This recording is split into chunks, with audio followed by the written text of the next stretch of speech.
প্রাণ ফিরেছে জুঁই ফুলের বাজারে। ক্রেতা বিক্রেতার হাক ডাকে সরগরম চীনের গুয়াংশি অঞ্চলের হেংচুর সবচেয়ে বড় জুঁই ফুলের বাজার। ঘুরে দাঁড়াচ্ছে সাম্প্রতিক টাইফুনের তাণ্ডবে ক্ষতিগ্রস্ত চীনের কোয়াংসি অঞ্চলের হেংচোর জুঁই ফুল খাত। দুর্যোগ কাটিয়ে সরকারি সহায়তা ও স্থানীয় প্রতিষ্ঠানের সহযোগিতায় দ্রুত ঘুরে দাঁড়াচ্ছেন কৃষকরা। ফলে জমি থেকে তোলা হচ্ছে সুগন্ধি জুঁই।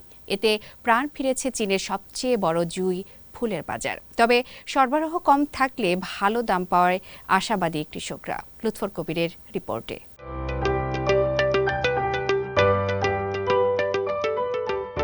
প্রাণ ফিরেছে জুঁই ফুলের বাজারে।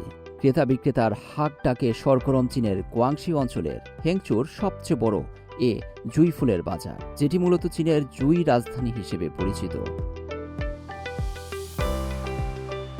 জুলাইয়ের শুরুতে টাইফুনের তাণ্ডব এবং বন্যায় ক্ষতিগ্রস্ত হয় জুঁই ফুলের জমি। তবে বন্যার পানি নামায় প্রাণ ফিরেছে এখানে।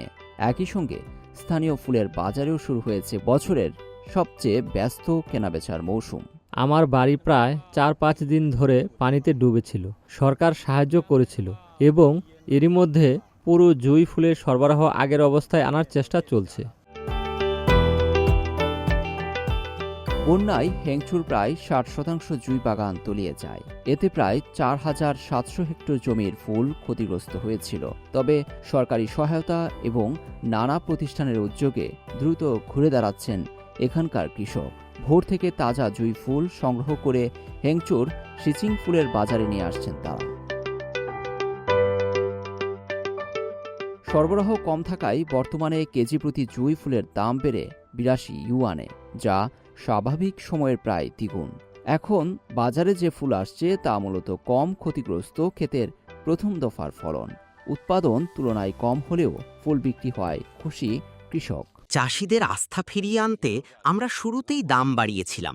একই সাথে ক্ষতিগ্রস্ত কৃষকদের মাঝে বিনামূল্যে ওষুধ ও সার বিতরণ করেছি। তাদের ঘুরে দাঁড়াতে এবং ফুলের মান উন্নত করতে আমরা সম্ভাব্য সব কিছুই করছি। বর্তমানে হেংচুর জুঁই ফুলের বাজারে প্রতিদিন প্রায় ৪ লাখ কেজি ফুল লেনদেন হচ্ছে। আবহাওয়া অনুকূলে থাকলে সামনের মৌসুমে উৎপাদন আরও বাড়বে বলে তারা আশাবাদী। লুৎফর কবির, সিএমজি বাংলা।